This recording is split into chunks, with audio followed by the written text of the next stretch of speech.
வணக்க மக்களே, நான் இன்னைக்கு எங்கே போயிட்டு இருக்கேன் பார்த்தா ஆந்திராவில் சூலூர்பேட்டையில் இருக்க மர்மங்களும் அதிசயங்களும் நடக்குதுன்னு சொல்லி மக்களால் பெரிதும் அறியப்படுற இசைப்புயல் ஏஆர் ரகுமானே வந்து போன ஒரு தர்காவுக்கு போயிட்டு இருக்கேன். இது பேர் வந்து வேடநாடு தர்கா.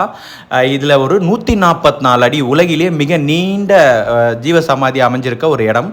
இந்த ஜீவசமாதி வந்து அமாவாசை டைமில் இதயம் துடிப்பது போல் துடிப்பதும் சுவாசிப்பதும் வந்து காட்சி கொடுக்கறதா வந்து மக்கள் சொல்கிறாங்க. நான் போன டைமில் அந்த மாதிரி எனக்கு தெரியல. இங்கே வந்து ஆந்திராவில் அமைஞ்சிருந்தாலும் தமிழ்நாட்டு மக்கள் தான் அதிகமான பேர் வந்து இங்கே வந்து போயிட்டு இருக்காங்க. நான் போன நேரத்தில் சந்தனக்கூடுக்காக அந்த தர்காவை ரெடி பண்ணிட்டு இருந்தாங்க. இதுதான் இந்த உலகிலே நீளமான 144 அடி ஜீவசமாதி.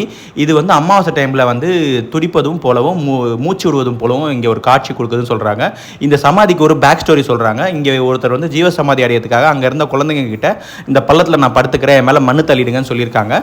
ஊர் மக்கள் இதை கேள்விப்பட்டு உயிரோட ஒருத்தரை புதைச்சிட்டாங்கன்னு சொல்லி காப்பாற்றுக்கு ட்ரை பண்ணியிருக்காங்க. ஒரு இடத்துல தோணுனா 144 அடிக்கு இந்த உடல் வந்து மூவ் ஆகிட்டே போயிட்டு இருக்கு. ஸோ இங்கே ஏதோ ஒரு அதிசயம் இருக்குன்னு சொல்லிட்டு அதை அப்படியே விட்டுட்டு வழிபட ஆரம்பிச்சிருக்காங்க.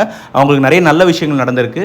ஸோ அப்போ இதை வந்து மக்கள் பெரிய வழிபாட்டு தலமாக மாற்றிட்டாங்க. ஒரு காட்டுக்குள்ளே இருக்க இந்த இடத்துக்கு எவ்வளோ மக்கள் பஸ்ஸு காரு பைக்குன்னு சொல்லி சாரையாக வந்துட்டு இருந்தாங்க. நன்றி.